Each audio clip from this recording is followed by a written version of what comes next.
para periodistas. El día de hoy nos vamos a introducir en la temática de graves violaciones a los derechos humanos. La semana pasada estábamos viendo esa clase práctica tan interesante que tuvimos con el equipo de cooperación, donde vimos los distintos recursos que tienen las y los periodistas a disposición en nuestro sitio web, los cuadernillos de jurisprudencia. Dicho sea de paso, el día de ayer publicamos un cuadernillo de jurisprudencia actualizado para hasta el año 2021 sobre derechos humanos de las mujeres en la jurisprudencia de la Corte Interamericana, así que desde ya les invito a que lo revisen y también recordarles que, como les informamos, comenzamos el 144 periodo ordinario de sesiones y allí van a encontrar en el comunicado que les enviamos cuáles son las sentencias de países, de vuestros países, que va a estar decidiendo el tribunal, casos bastante interesantes. El día de hoy nos acompaña el abogado de la Corte Interamericana de Derechos Humanos, el señor Pablo González, a quien le agradecemos que nos acompañe el día de hoy. Pablo es doctor en Derecho Internacional de los Derechos Humanos por la Universidad de Notre Dame, es máster en Derecho Internacional por la Universidad de Georgetown y licenciado en Derecho por la Universidad Panamericana de México, es de nacionalidad mexicana. Cuenta además con una especialidad en estudios económicos, políticos y sociales por el Phoenix Institute. Actualmente trabaja como abogado en la Corte Interamericana de Derechos Humanos, en la Secretaría de la Corte. ¿Recuerdan que el primer día el secretario nos explicó cómo estaba organizada el área de apoyo del trabajo de los jueces? Y Pablo trabaja entonces en el área, Pablo González, en el área legal de la Secretaría de la Corte. Previamente se desempeñó como consultor del Centro de Estudios de Justicia de las Américas, CEJA, como asistente de investigación en la Universidad de Notre Dame y en la Universidad de Georgetown, y como profesor visitante en el destacado Instituto de Investigaciones Jurídicas de la UNAM, México. Ha sido profesor de Derechos Humanos y Derecho Internacional en diversas universidades en América Latina y es autor de un muy conocido libro en el área del Derecho Internacional de los Derechos Humanos sobre el control de convencionalidad y de varios artículos académicos y capítulos de libros sobre la relación entre el derecho internacional y el derecho nacional y sobre derechos sociales en el sistema interamericano de derechos humanos. Además, ha dirigido varias investigaciones en la temática vinculada a derechos humanos en el sistema interamericano. Pablo, muchas gracias por acompañarnos el día de hoy, por hacerte un tiempo dentro de esta agenda de trabajo que tenemos en el 144 periodo ordinario de sesiones. Y vamos a conversar de un tema que yo les adelantaba a las y los colegas por nuestro grupo de WhatsApp, que es bastante interesante, ¿no? Son las graves violaciones a los derechos humanos, un tema que atraviesa... primero que hay una definición bien específica de qué es graves violaciones. Uno se imagina, bueno, todas las violaciones de derechos humanos son graves, pero hay un ítem específico sobre graves violaciones a los derechos humanos y es un tema que seguramente va a interesar a todas y a todos. Vamos a tener una primera parte de exposición en que dejo a Pablo conversar con ustedes y luego en las preguntas y respuestas. Pablo, si quieres presentarte, ya está habilitado para poder hacerlo. Buenas tardes y muchas gracias. Muchas gracias, Matías, por la presentación. Gracias también a todos y todas por estar aquí con nosotros en este diplomado para hablar sobre este tema de las graves violaciones de derechos humanos. Bien, entonces, vamos a, precisamente por lo que decía Matías, de esto tiene un contenido específico cuando hablamos de graves violaciones de derechos humanos. Vamos a irnos un poquito para atrás para llegar al punto de graves violaciones. Entonces, vamos a comenzar hablando sobre algunos aspectos fundamentales de la Convención Americana sobre Derechos Humanos. Este tratado, que es un tratado internacional que es negociado y adoptado por los estados americanos en 1969 y que entra en vigor en 1978, cuando fue el último acto de ratificación por parte del último estado para tener el número de estados necesarios para que este tratado entre en vigor, es un ejemplo de un tratado internacional en materia de derechos humanos que podemos verlo replicado, de alguna forma podríamos decir, en otros instrumentos internacionales. Es decir, lo que quiero decir es, la Convención Americana la vamos a usar como punto para hablar sobre este tema, pero en realidad uno podría encontrar que estas graves violaciones de derechos humanos se producen en relación con otros tratados, no solamente con la Convención. Pero vamos a usar la Convención como nuestro texto de análisis, y en parte, bueno, porque estamos trabajando con temas relacionados con la Corte Interamericana, que ya vieron en las clases anteriores, sus competencias vienen dadas por la propia Convención Americana. Bueno, entonces, la Convención Americana, como la mayoría de los tratados de derechos humanos, en su preámbulo, es decir, en el texto que precede propiamente a las cláusulas de la Convención, señala una serie de declaraciones que reconocen determinados principios fundacionales de derechos humanos, entre los que destaca uno en particular, que es la idea de que los derechos esenciales del hombre no nacen del hecho de ser nacional de un determinado Estado, sino que tienen como fundamento los atributos de la persona humana. Es decir, no surge el punto de partida de la Convención Americana, insisto, esto es una cuestión que se replica en distintos tratados internacionales, es que los derechos humanos no surgen de un acto de poderes del Estado, sino que preceden al poder estatal, preceden al derecho, al derecho positivo, y los tratados internacionales parten de ese punto, de inicio. Pero bueno, entonces, ¿de dónde surgen estos derechos? ¿No? Si no surgen del poder del Estado, nosotros, si vamos a la Declaración Americana de Derechos Humanos, vemos que su fundamento último, al menos lo que nos dicen los tratados internacionales, este es un tema obviamente muy complejo que trasciende a lo que dice propiamente los preámbulos, pero nos dicen lo siguiente, dice, nacen de la convicción de que todos los seres humanos nacen libres e iguales en dignidad y derechos, ¿no? Entonces, preceden al Estado los derechos humanos y por otro lado, su fundamento último sería esta idea de la dignidad intrínseca que tienen todos los seres humanos y por otro lado, de la igualdad radical también entre todos los miembros de la familia humana, si usamos el lenguaje de la Declaración Universal. Entonces, esto sustenta el reconocimiento de estos derechos, sustenta su reconocimiento internacional y por lo tanto también le da legitimidad a que estos derechos se plasmen en instrumentos internacionales que son de obligatorio cumplimiento para los estados que son parte de esos tratados internacionales.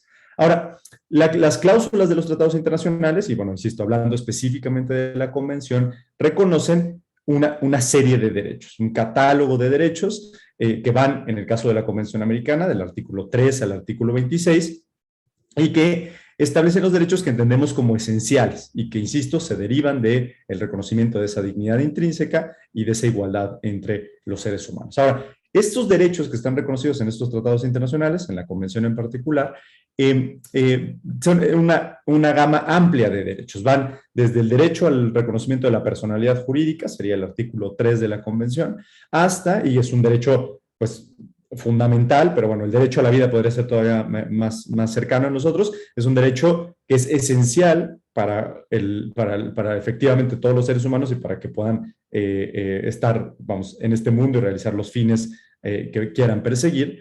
Es un derecho básico, el punto de partida del ejercicio de todos los demás derechos, obviamente, ¿no? El derecho a la vida.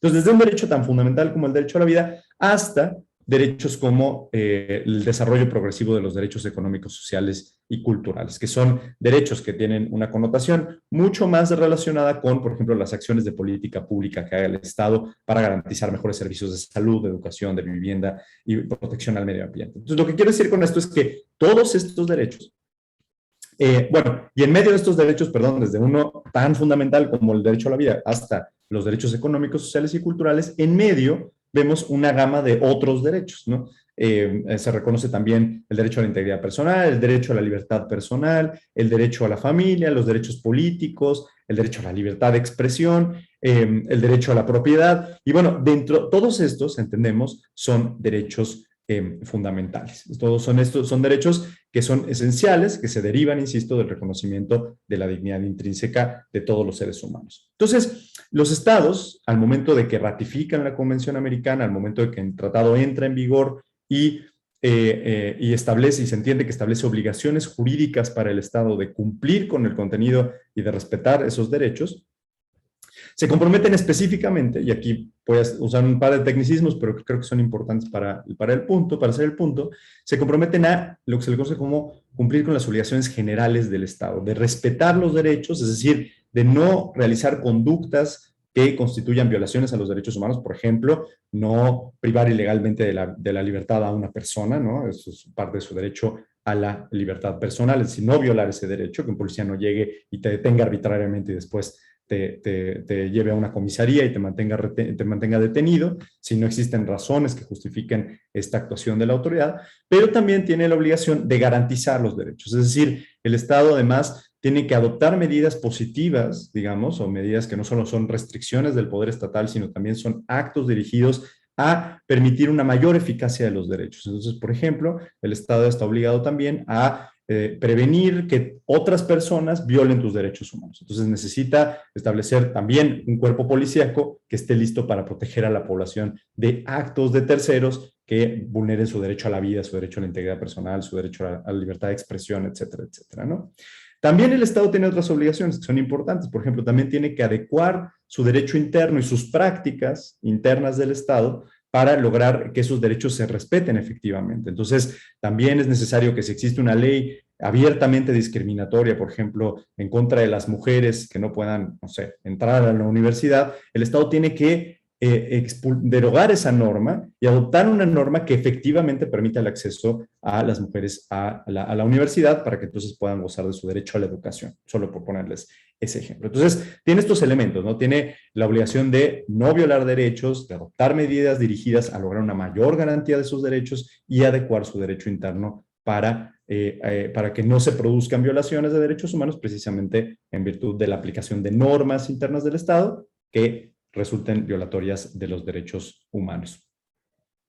Ahora, si el Estado no cumple con estas obligaciones, es decir, si un policía te detiene arbitrariamente y te lleva a la comisaría, o si el Estado, sabiendo que existe una situación de riesgo para una persona, no protege el derecho de esa persona a través de acciones positivas, o bien si en los libros con el derecho interno del Estado hay leyes que son abiertamente discriminatorias, por ejemplo. Bueno, en todos esos casos, el Estado compromete su responsabilidad internacional. Y ustedes ya vieron en clases anteriores, cuando existen estos actos, estos hechos del Estado, o estos hechos cometidos por agentes estatales, entonces eso da lugar a que haya una violación que es atribuible al Estado, que la persona que es víctima de esa violación pueda acudir ante instancias internacionales en algún momento y en última instancia, bueno, que la Corte Interamericana resuelva sobre ese caso. ¿Qué hace la Corte en pocas palabras? La Corte lo que hace es analizar esos hechos estatales o esos actos del Estado en relación con las obligaciones que el Estado asumió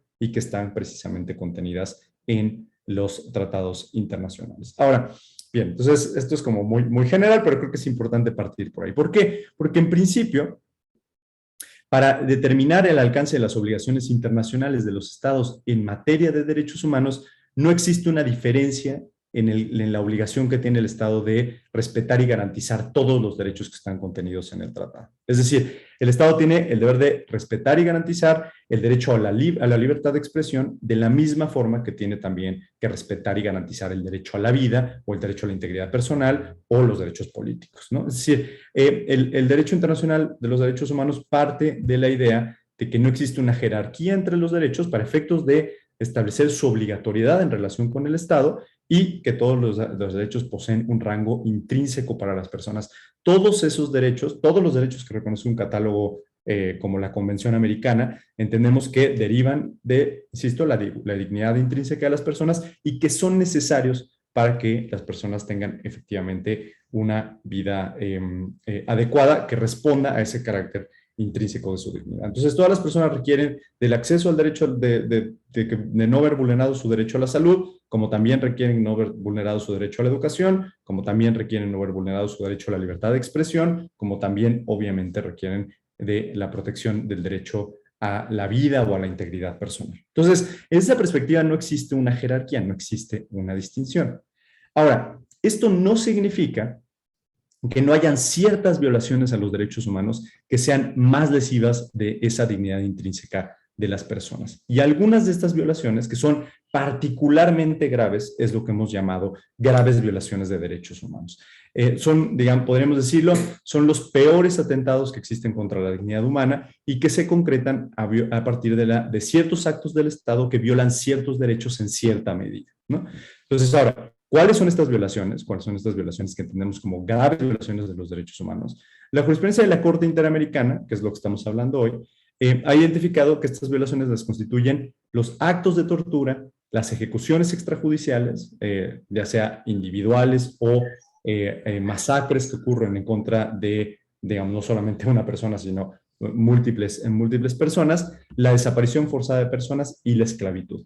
Esto, claro, no es una lista taxativa, no significa que no hay más graves violaciones de derechos humanos que estas, pero estas violaciones que han resultado de los casos que han sido analizados por la Corte en su jurisprudencia, las podemos calificar como las graves violaciones de derechos humanos. Insisto, no es que el Estado tenga mayor obligación de proteger estos derechos, sino que estas vulneraciones a la dignidad son cualitativamente más graves que lo que podrían ser otro tipo de casos a los que nos podríamos enfrentar.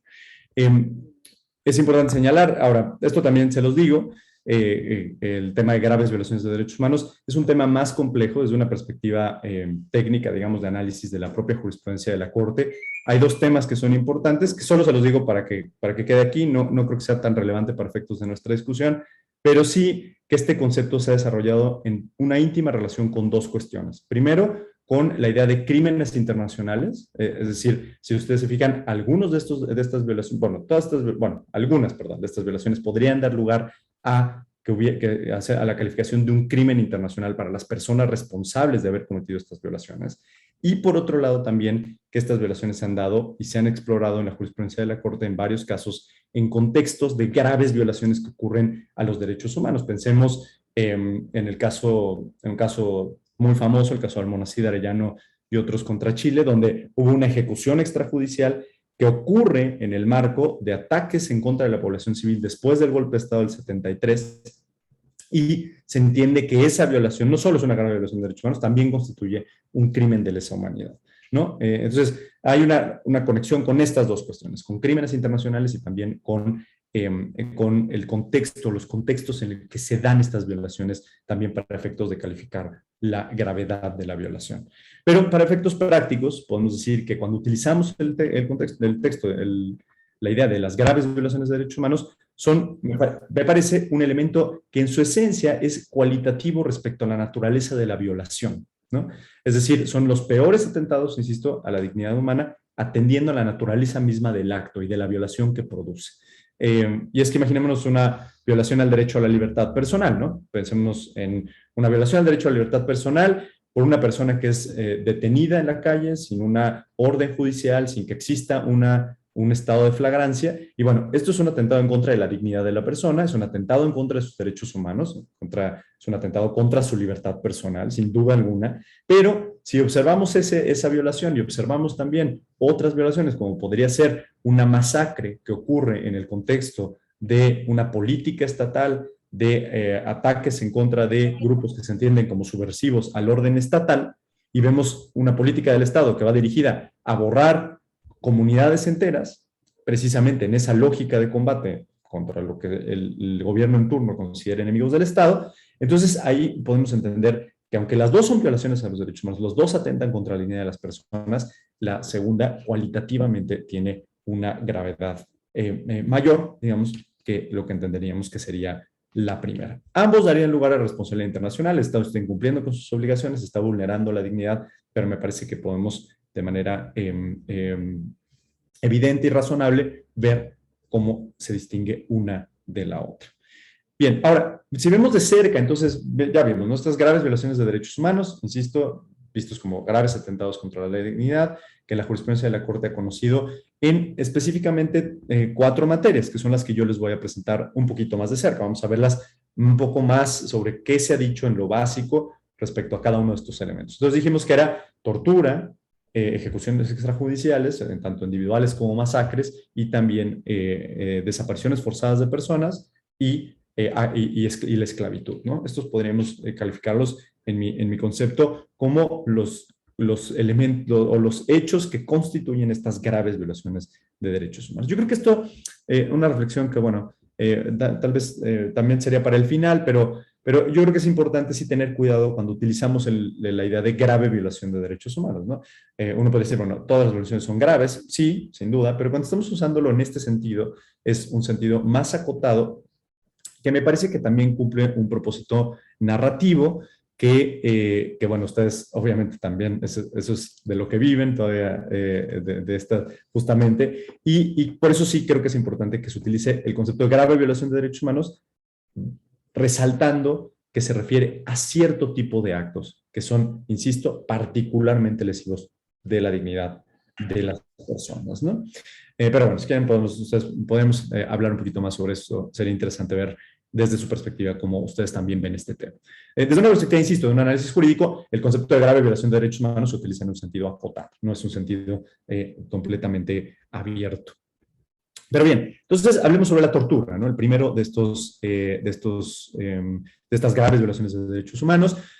¿Qué pasa con la tortura? La tortura está prohibida expresamente por la Convención Americana en su artículo 5 y en particular su artículo 5.2 de la Convención.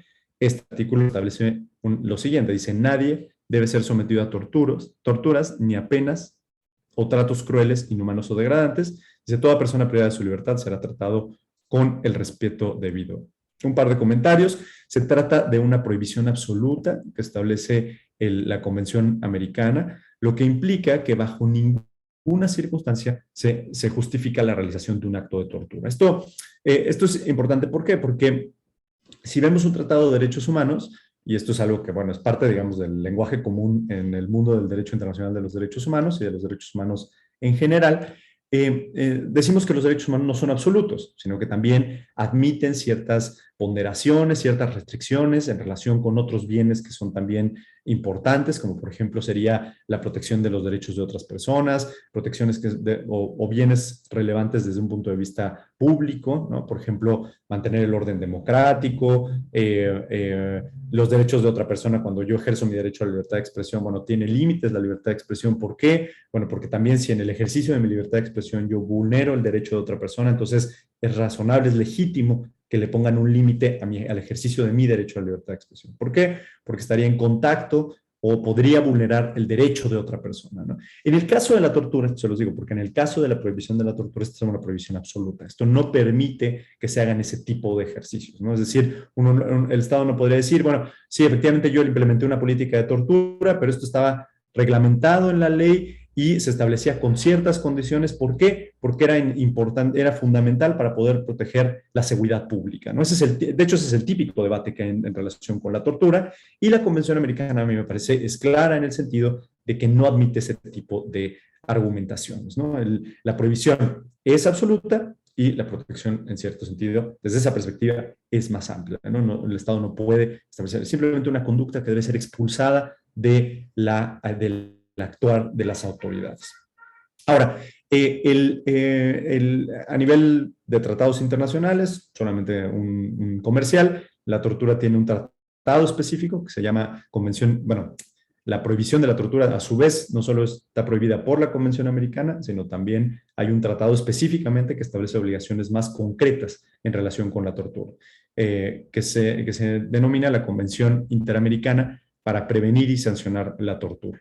Y nos da una definición de tortura, bueno, no se las digo porque es un poco larga, pero lo que sí les cuento es que la Corte Interamericana, cuando califica un acto de tortura, cuando ve si es que efectivamente estamos ante la presencia de un acto de tortura por parte de una autoridad estatal, lo que la Corte observa es lo siguiente. Yo simplemente se los comento. Lo primero que se ve es si el acto fue intencional, es decir, si el acto cometido no fue resultado de una conducta imprudente, accidental o de un caso fortuito, sino realmente si la autoridad realizó el acto intencionalmente. Ahorita vamos a poner algún ejemplo de esto.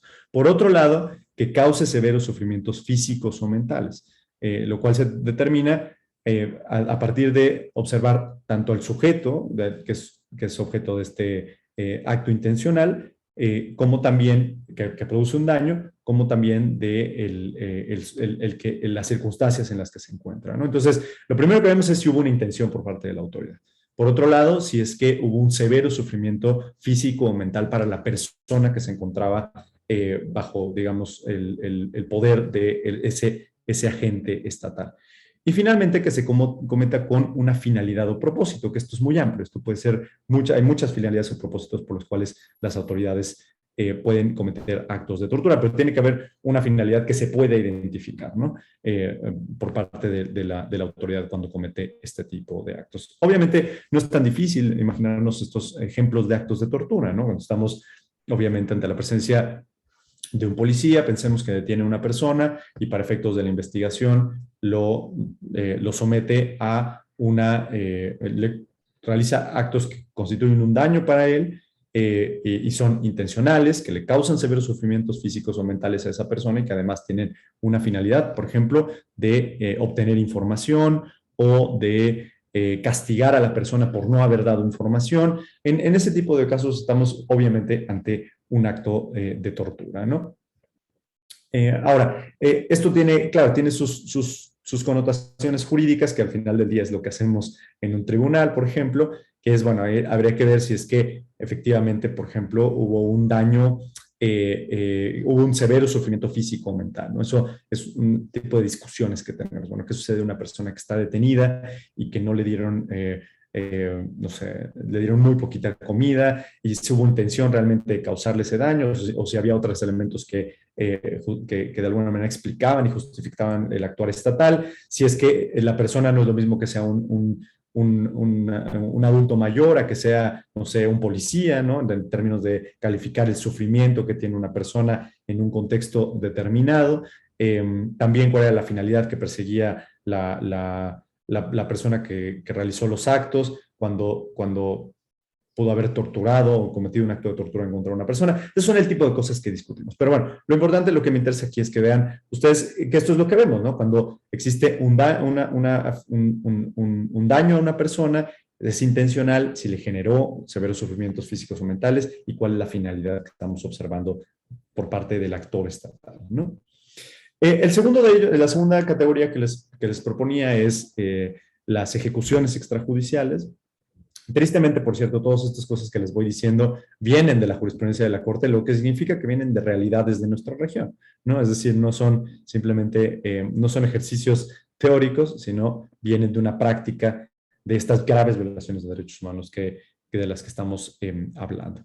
Las ejecuciones extrajudiciales se producen cuando una autoridad pública priva arbitrariamente de la vida a un ser humano en circunstancias que no corresponden al uso legítimo de la fuerza. Esto es importante. Entonces, no es que el uso de la fuerza esté determinantemente prohibido. Esto no es como la tortura. La tortura, si vemos que eso está prohibida en cualquier circunstancia. Alguien podría hacer ejercicios de laboratorio, ¿no? Bueno, ¿qué pasa si la persona sabe dónde está la bomba que va a explotar? No, ese es el tipo de ejercicio que haríamos en una facultad de Derecho, pero en términos generales está prohibida terminantemente por el tratado, no así el uso letal de la fuerza.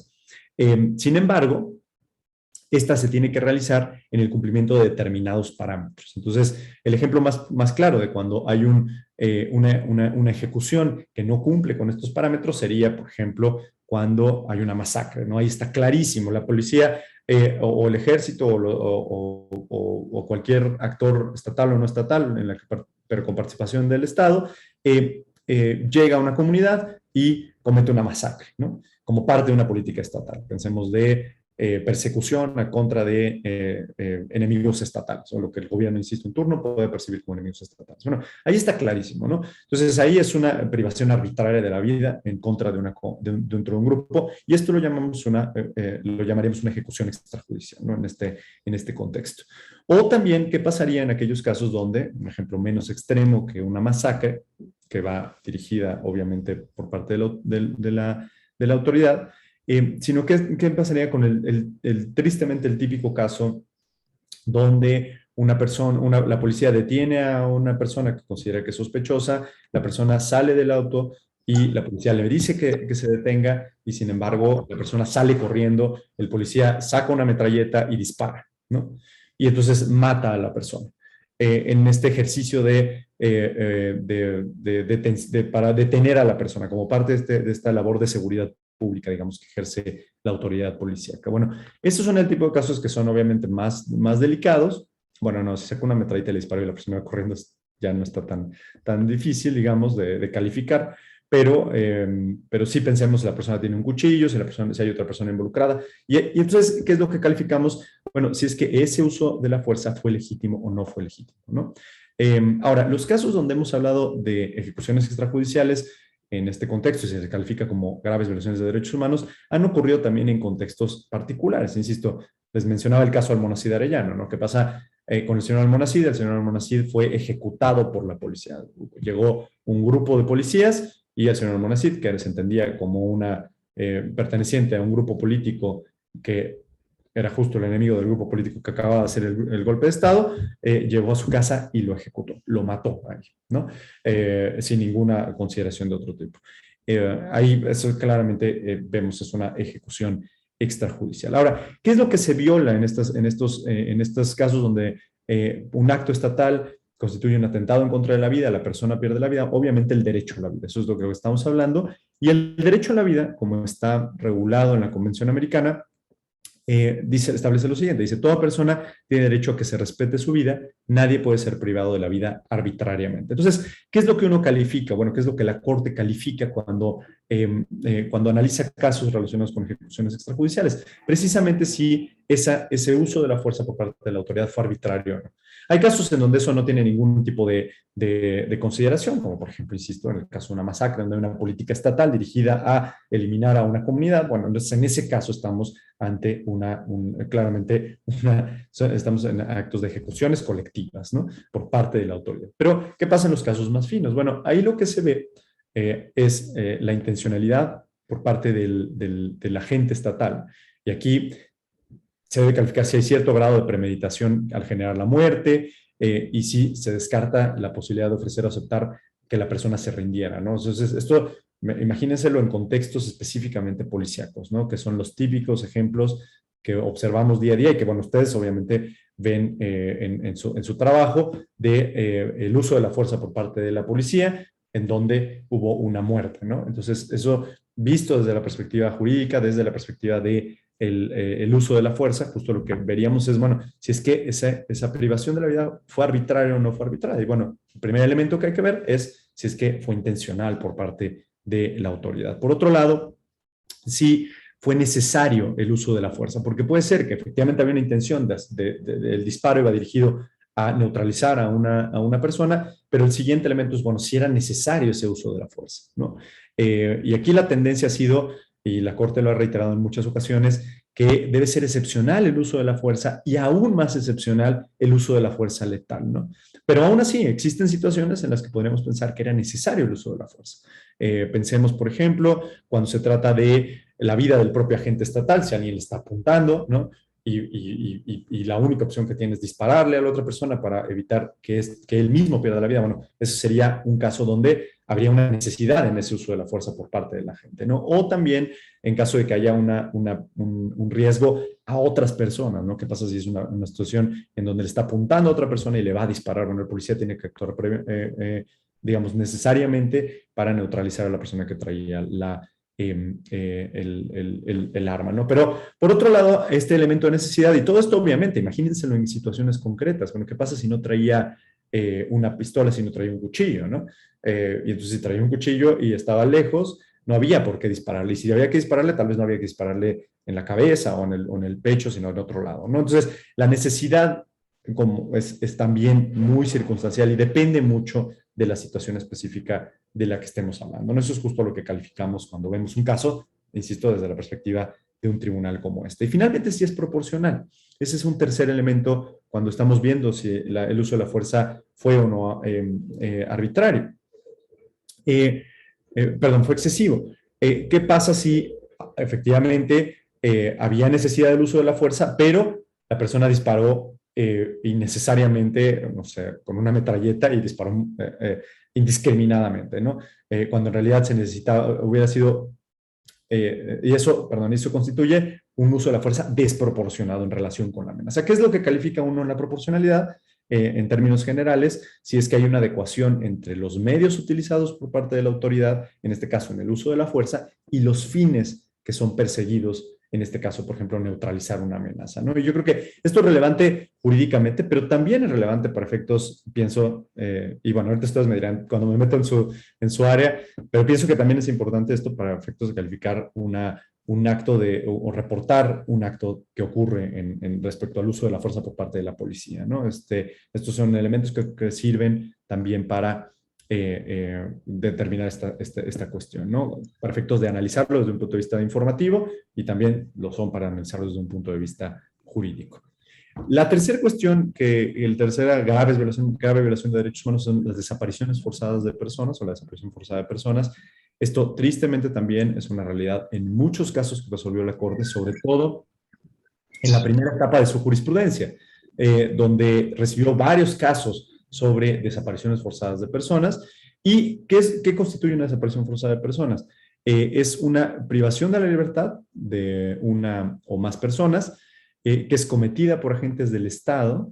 Y conforme les voy diciendo la definición, vamos imaginando, ¿no? En qué situación estaríamos. Una privación de la libertad por parte de una o más personas cometidas por agentes del Estado o por personas o grupos que actúen con la autorización o el apoyo del Estado. Esto es otra forma, otra manifestación, seguida de la falta de información o de la negativa de conocer dicha privación de libertad o informar sobre el paradero de la persona, y lo cual impide a la persona que ejerza sus recursos legales y las garantías procesales que le corresponden.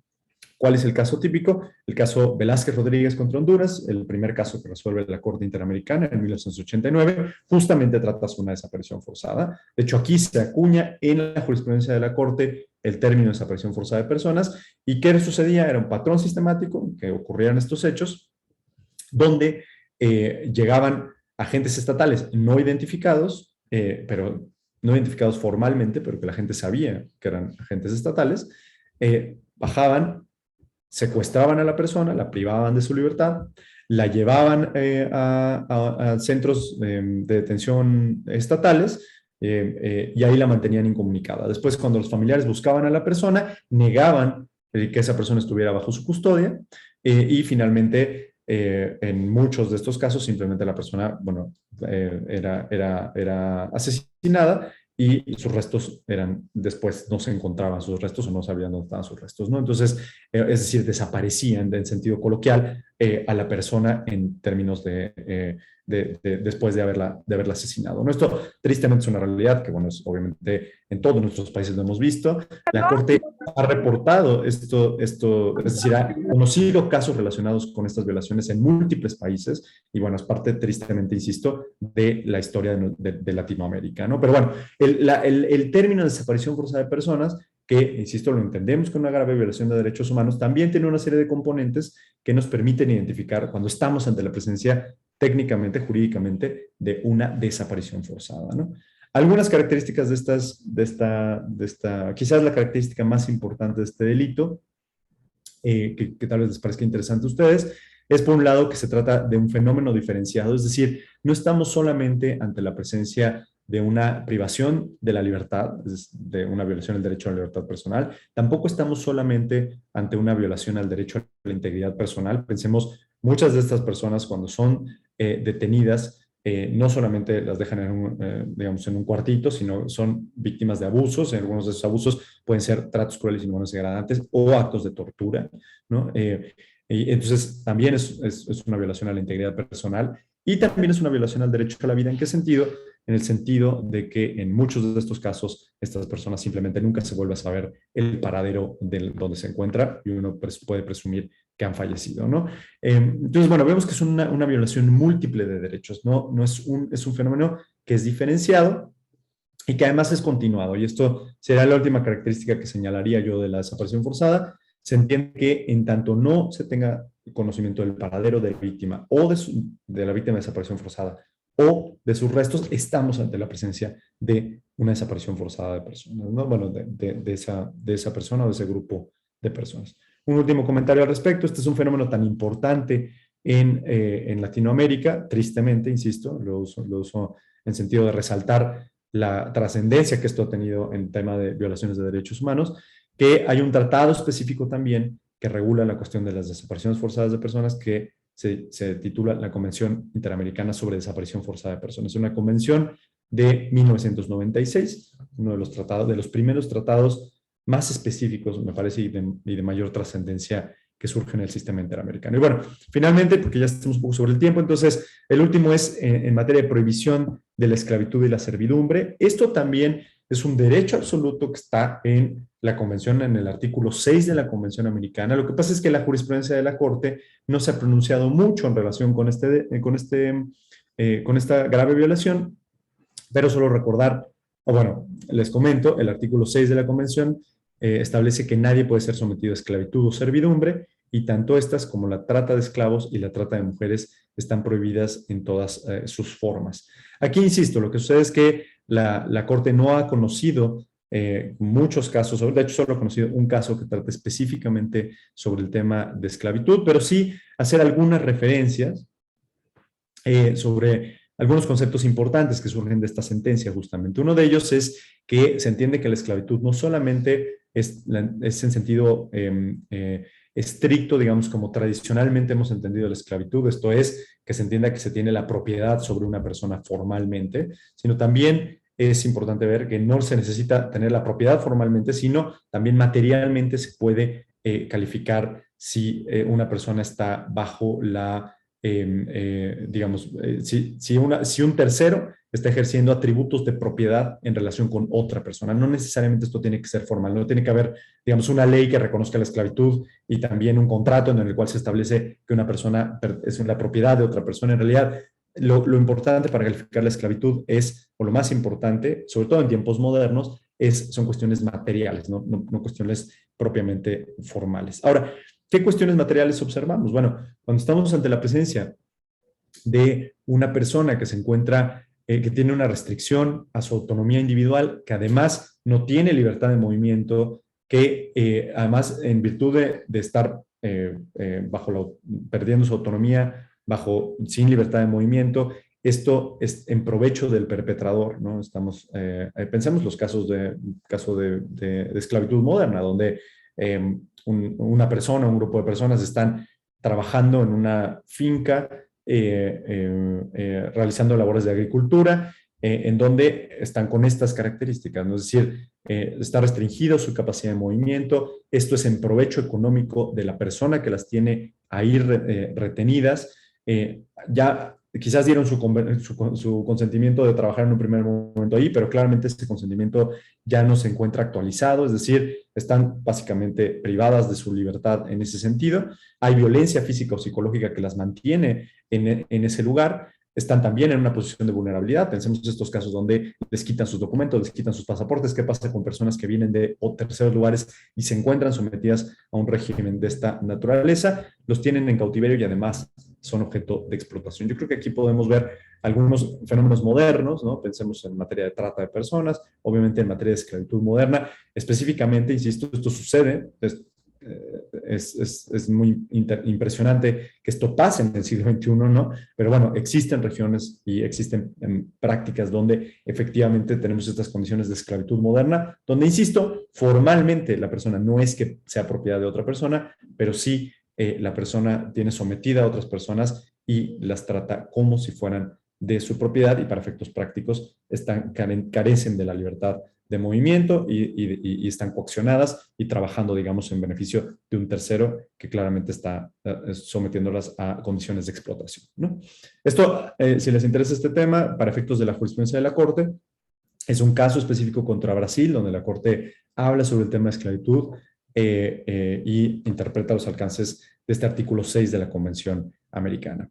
Pero bueno, entonces ya terminando, recordemos nada más un par de ideas generales de esta clase, como los derechos humanos, insisto, todos surgen del reconocimiento de la dignidad intrínseca y de la igualdad entre todos los miembros de la familia humana. Esto reconoce en los tratados internacionales un catálogo de derechos que van desde el derecho a la vida hasta los derechos civiles, derecho a la libertad de expresión, derechos políticos, derechos económicos, sociales y culturales, y por ahí pasa una amplia gama de derechos.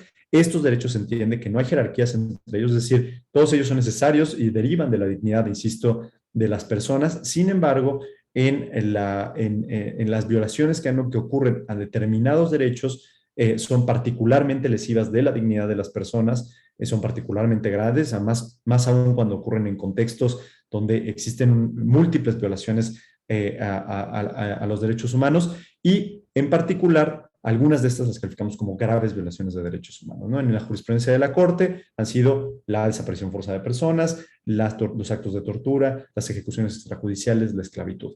Y la gravedad, insisto, como les decía al principio, en mi concepto al menos lo constituye la naturaleza misma de la violación. Lo grave que es esto, insisto, para la vulneración de la dignidad de las personas, y esto acarrea una serie de consecuencias jurídicas que también son relevantes, pero bueno, para efectos de la clase, lo que yo les decía era solamente quedarnos con la idea de que graves violaciones de derechos humanos tiene un contenido específico, como lo dijo Matías al inicio de la clase, y hay que tener claro, bueno, cuáles son estos contenidos, estos derechos, estas violaciones que estamos calificando con esta categoría en particular. Matías, eso es todo. Gracias.